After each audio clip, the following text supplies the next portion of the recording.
From what was once a deserted island to a now more or less functioning film studio, these ball hands have surely been busy laying down street, establishing an entire infrastructure, and building multiple houses around the premise, all with their themed interiors. But if you thought I could finally cosplay my villagers and stand around singing, or let alone relax on the beach, well, unfortunately, you would be mistaken. And with that, welcome to Framework, my current passion project. And with all the labor that I've had to put in, it couldn't be anything else really. It all started with a dream and a piece of land. Oh, and Nook was there, so after the dream came mountains upon mountains of debt and labor that I somehow got tricked into. But now, lots of tears, sweat, and despair later, I'm not that much smarter and still somehow end up being the only one doing any actual work.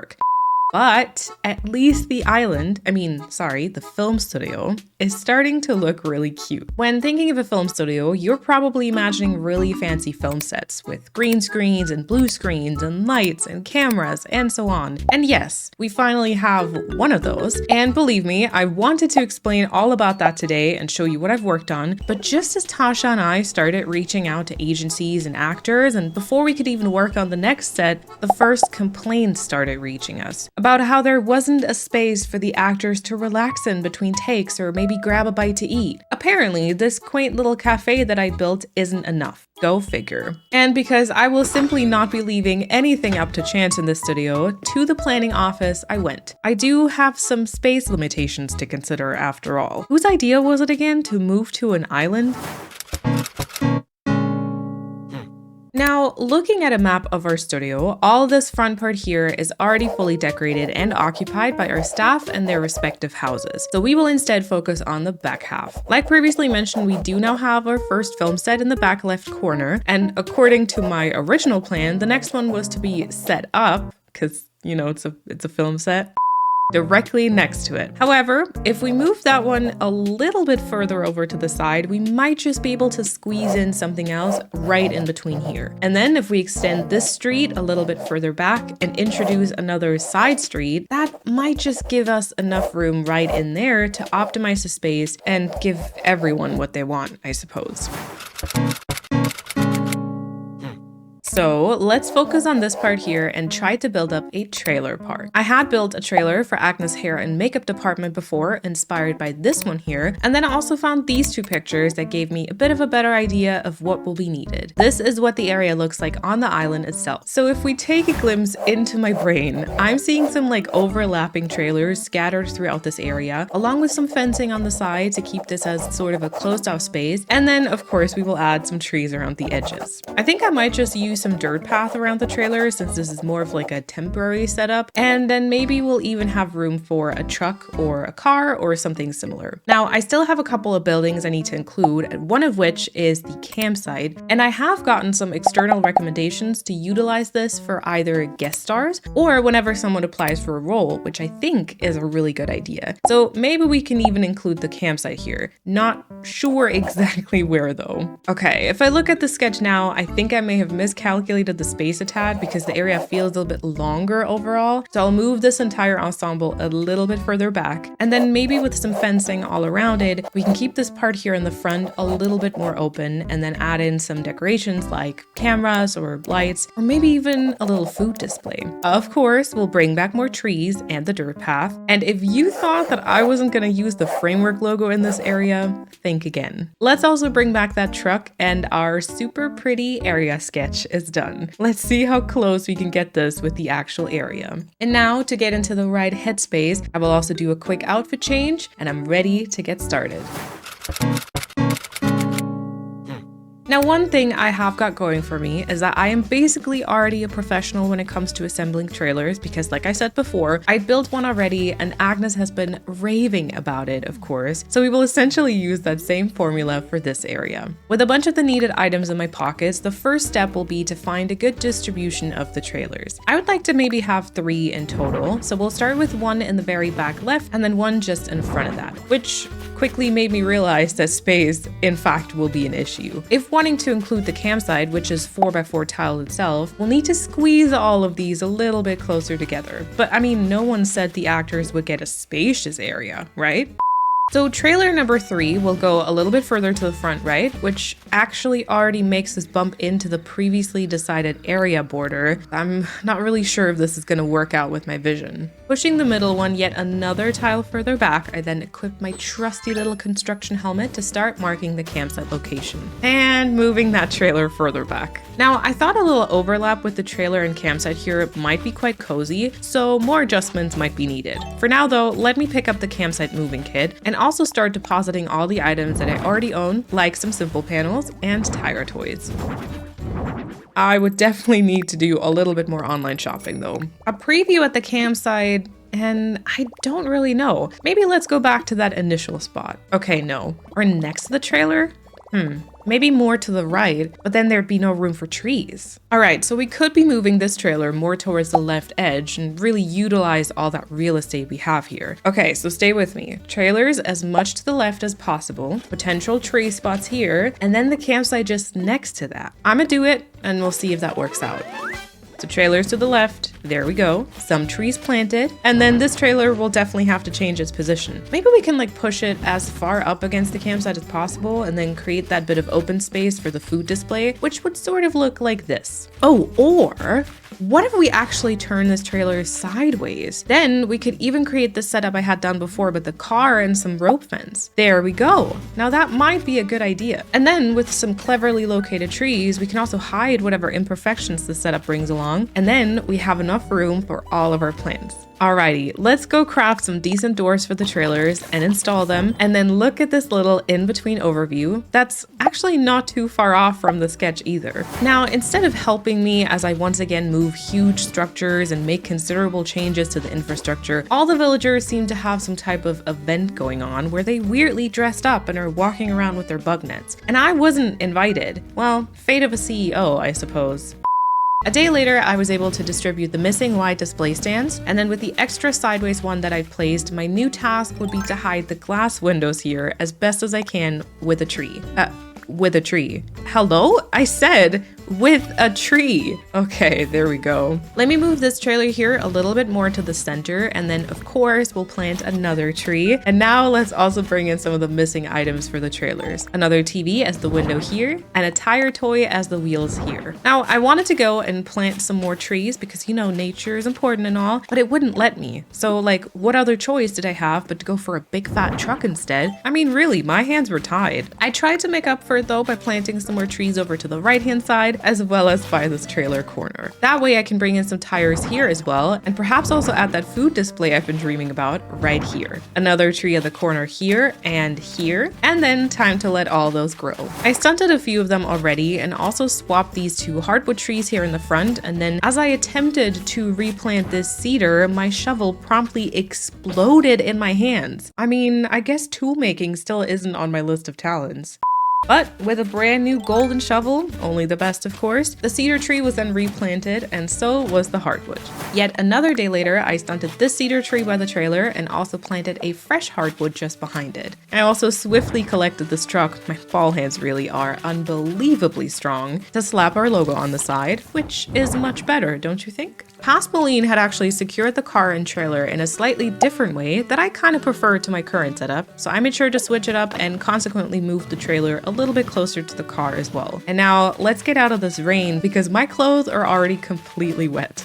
After thoroughly drying off, I went back to our area and look at that. We have our first visitor, aka someone interested in a role perhaps. Now, what movie do we think Gabby wants to be part of? Let me know in the comments. And now that allows us to also see the space with the campsite tent, which I have to say, I actually quite enjoy. Looking back at our impeccable sketch drawing, the next thing I would like to implement is that dirt path surrounding the trailer, so this all looks a little bit more realistic. The back into our trusty construction helmet, and then equipped with one of the corner pieces, I went ahead and, well, I surely did something. All jokes aside though, my goal here was to get an idea of the general outline and size of the pathing, and then piece by piece replace the designs with the correct tiles and reassemble the trailers. Logically, the path needs to be kind of everywhere that people are walking around a lot. I can kind of already hear the next complaints rolling in about how muddy it is, but really vibes above anything. And I have to admit, for this one, I like the slightly more rustic look. With the front bit fixed up, I also brought in some more details with this broken up tile, extended the dirt to underneath the car, and then also implemented it by the trailer in the back. And I even added some more to not leave the part in the middle too empty. It would all be pretty trampled down, right? Perhaps at a later point, stone pathing would be installed for like a more permanent trailer park, but I don't think we have to worry about that. We're getting closer to the vision now, but you know what's still missing? The flags, the branding, the logos. I also chose to switch this hardwood tree here to a smaller version so a possible flag would show up a bit more, which then started a little chain reaction of switching this here to a cedar and this here to a hardwood. And then it was time. I grabbed my leftover flags from my storage and promptly ordered more, and also decided to take some fences with me as per the sketch. And with all these neatly customized and branded, I started spreading the fences across the back and then started my first flag test next to this trailer in the center and also this one in the front. But somehow this doesn't quite feel like enough. We need taller, bigger, grander flags. And I know that I've gone quite all in on the branding so far, but this may have been my most unhinged thought, because what if I utilize my ball hand strength to introduce singular cliffs behind the trailers for the sole purpose of displaying the logo? Well, as extra as that is, I think that's a grand idea. So I immediately went about figuring out the perfect location for said cliffs. The one in the front is a little bit more towards the left side, the one in the back is a little bit more on the right, and I also implemented one for our vertical trailer just at the back corner. And I was also able to include 3 of my beloved utility poles alongside the flags as well. Now, before switching this flag to a black one like the others, I also thought about how I could include this build a little bit better into the general studio and not have it just be this like weirdly open feeling space. So I started placing down some of the iron and stone fence that I'd also already used by my parking lot entrance. I even used this to close the area off to the right hand side, which would then hopefully give us enough room for the next film set. But this looks pretty good now, doesn't it? With the flag now swapped, time to focus on the details. First up, I went through my backlog of items just to see what might fit into the theme and vibe of this area. Some chairs and tables perhaps, some effects racks, trash cans, maybe some boxes and papers, and also maybe another car and generator. And I also grabbed a bunch of smaller items already, like these chafing dishes, bottle crates, and snacks and drinks in general. I decided I wasn't really a fan of the car here because it felt a little bit too clunky, but I did like adding another table to the setup in the front and then using this as our food display, or basically for catering.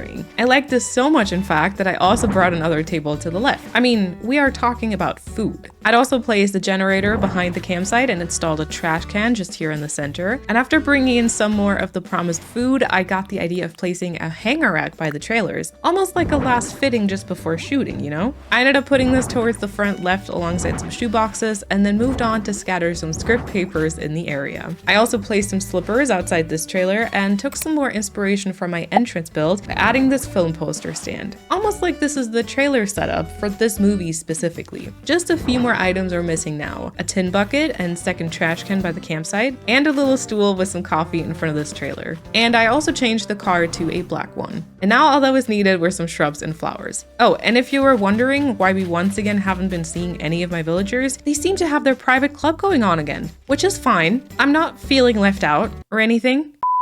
Anyways, back to the area for a little shrub and flower planting montage.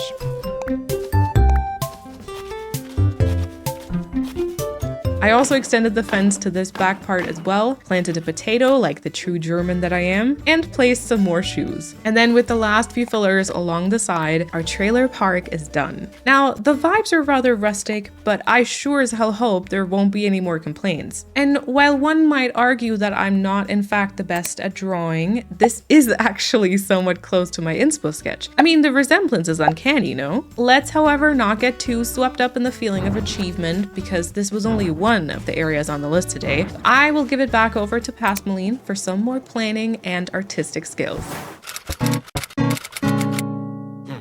Let's now focus on this part of the map, which I would like to turn into a cafe. But this time, we will not be leaving anything to chance and give anyone the option to complain, because it won't just be a small cafe like on the side of the road, but instead we'll turn this into a fancy rooftop cafe. Upon my research, I found some options that used either fencing or some structures on the level below to create a sort of railing, and then had a good view at the area just behind. And I also really liked the doors in this example I found. Back to the SketchUp I go. This build will essentially be separated into 3 different parts. The first one will be the cafe building itself. So I'll build up a cliff here and then try and turn this into a fake building with simple panels, maybe some storefronts or other comparable things. And actually, I once again seem to have slightly miscalculated the space here, so we might need to bring this pretty close to the street. And then we'll add a little sign, maybe some plants, and of course, some branding. And this time, the entire part will be covered with stone pathing. Moving on to the second area, this will be the outside seating, which will essentially be somewhat close to the cafe that I have on the other side of the island. Not entirely sure what we'll do towards the back here, but I'm hoping that will come to me once I'm actually working on it. Maybe just some trees, or maybe some fencing, or maybe there will be another street and opening there. Absolutely breathtaking sketch of the patio though, I will say. All right, and then we should definitely try and fit in an incline here so the rooftop part can be accessed. Which brings us to the third part. Essentially, this will just be more outside seating, but this time with a hopefully cute view of whatever is going to happen in the background. We will tackle that some other day. For now, let me set up my new workstation, grab some items, and put the trusty helmet back on so that I can get started. Now, let's assume that we want to include some stalls or tables on either side of the door, which will be portrayed by some simple panels here. Maybe around 3 tiles just in front would be a good place to start. Then we might use some fence over to the right-hand side for the patio, and of course bring in those cafe tables and chairs. The ones I'm using here are not the final ones, by the way. I just didn't have the ones I need due to a severe iron nugget shortage. With this spacing in mind, I started shoveling some dirt just behind the setup for the rooftop and already saved a little spot on the right-hand side for the incline. I started implementing the possible street here, and I think we can all agree that that really doesn't leave me with a lot of space in the back. But we might just have to work with that. With the street then fully implemented, I also added the sidewalk tile on the edge of the island as like a separation for the patio, and then laid down some stone pathing all across the area. My next task would be fixing up the building. So first up, I wanted to do some door shopping. I found a white option and then 2 different black versions that also came with a window code as well. Putting them next to each other and also in comparison to that menu design that I have, the version on the right hand side is definitely my favorite. And it also came with this cafe design as well, but I thought that didn't quite fit the vibe. And actually the stalls weren't my favorite either. Now on multiple occasions before, I had attempted to use the bookshelves, but they never quite worked all that well. But maybe would now be the time for them to shine? Covered up by simple panels, that is. It might just be. In this case, that would also give us the option to continue this along the side and therefore hide the side of the cliff. And to still be able to bring in some baked goods and cafe items, I'd be able to place some of these reception counters perhaps. I added another bookshelf to the center behind the doors, which I contemplated using the gray simple panels for, and then also decided for 1 window design and 1 black simple panel next to the doors. I had also tried out the wood partition and some plants here, but I ultimately decided against them simply because it wouldn't give me any actual counter space. But then with the reception counters and some food items, that immediately looks a lot more like a cafe. Greenery could then still be achieved some other way. For example, with a tree right here perhaps. Oh, and by the way, I'm still not invited into the Cool Villager Club, but Walker at least came by briefly to inspect the area. Maybe once they see what I'm building here, they'll invite me. And then how about a flag over here and a utility pole to the left? Yes. With the signs and all, it's really coming together. We'll probably need to test a few things right above the door. Maybe a plant partition, or the wood partition, or another counter, or maybe some fencing. Now, to be honest with you, this decision took me way longer than I would like to admit. And because I don't want you to lose quite as many brain cells as I did in this process, we'll just skip this part and focus on other things instead. Like using the iron fencing in the back. That was an easy decision. I love when decisions are easy. Yeah, let's also not mention me trying to find something to hide the books up here. All that actually annoyed me so much that I switched over to back-to-back shelves on the lower level, which means I desperately needed to do a bit of shopping soon. But before that, I finally grabbed that incline from our favorite money-hungry Tanuki and installed it in that previously decided spot. Upon a good night full of rest, the incline was up and actually looking kind of cute, and I also now had enough energy to go on that promised shopping trip. Oh, and I don't think I've ever shared my flyover before, so here's a little view of that. Some details are still missing, but it's not bad, right? With some new items now acquired, I worked on putting up the rest of the bookshelves along the sides. Around that back corner, that would sort of be an issue though, simply because it'd be either missing some bookshelves or have a huge overlap. I tried a few random things before I decided to actually remove that corner piece, because then I'd be able to push some more bookshelves into the gap and even plant a tree. Win-win situation, I would say. I also decided to plant 2 more trees just along this street. And now let's work on the seating area. I removed 2 more pieces of cliff just by the incline so that I'd have enough room for some more bookshelves, and then I also extended the fence on the upper cliff. Now let's assume the view isn't some spare rocks and nooks cranny, but some type of like cool build. That would be nice, right? And now actually onto the seating as I started spreading around some chairs and tables. As I was doing this, I also thought about how this is actually quite a nice La La Land reference, what with the cafe on a film set and all. And plus, this poster here kind of reminds me of it too. Okay, I know I just spoke somewhat badly about these, but I actually needed to make use of those stones in the background now, for I had gone into yet another iron nugget crisis. Likely thing to happen though if you want to casually place 8 tables and 17 chairs. For the sake of our admittedly non-existent view, I actually went ahead and destroyed those rocks, and then this was somewhat the layout I ended up with for the rooftop part. Oh, and I also swapped out some of the stone tiles for the vertical pieces. And I'm happy to report that at this point I had finally decided on using the gray simple panels for the door, and then using the wood partitions both in black and white above it. Moving on to the downstairs, I spread the very same fencing around, planted some tree spots on the right hand side, and placed a branded flag, and then spread around the rest of the chairs and tables I had. I also decided that a tree right at that cliff corner would greatly help, so I utilized that same carved out cliff style that I used on the other side. And then this would also allow me room for my second favorite thing on this island after branding, a utility pole. Once again, finding myself on the verge of another iron nugget crisis, I punched some more rocks with mediocre success, and then threw the shop onto the beach where no one would have to see it. Nintendo, please let us customize the shop in the next game. Thank you. And then time to get a little bit more rest, even though just the digital kind, and present you with this before and after of the street on the left, as well as the patio on the right. But of course, we're not quite done yet. We need another flag, and another flag, and then maybe another one of those projectors. I had used this before by the resident services and also inside my own house, but because I actually didn't have one of those at the time, I had to use a little placeholder item instead. I spread a bunch more chairs and tables around, as well as some more of those vertical stone tiles, and then I had to take another rock punching break, no comment, before placing even more furniture, and then I ended up with something like this. And now the most exciting part, one might argue, the food. We've got some carrot cake, orange tart and cookies, and of course some coffee. I also set up this little station towards the front where people can return their dishes, and then just a few finishing touches. Some scattered papers and trash, a drop back, and some more scattered papers. And then on my way to place some more trash, I found Flurry deep in thought. She saw us building a cafe and feared that we were replacing her, but I quickly assured her that wasn't the case though, and all is well again. And now with that promised trash and some more dishes on the left-hand corner, it feels like the area is oh, wait! The film projector. Okay, order retrieved and placed. And now, the most important question. How close is this to the very professional sketch? Well, you know, maybe not quite as accurate as the trailer park, but still pretty decent. I would say we have brought the visions to life. We have the cafe with all the delicious treats, its very own patio seating, as well as that rooftop area with a view of, well, we'll have to see. Also, here's a little before and after of the map of what we now got fully decorated. We are getting so close now, oh my gosh. Now, truth be told, I will be equally happy and sad once this island is complete, but I do already have my next island plans, so I probably won't sit with those emotions for too long. For today though, this is as much strength as I have in my little ball hands, but next time we will finally tackle those film sets. One is already up and standing, inspired by Wicked, and the other will probably not be too too much of a surprise. Anyways, make sure that you're subscribed if you don't want to miss that, and take a guess in the comments what the inspiration behind that second film set will be. Thank you so much for watching today, and I will see you next time. Bye everyone!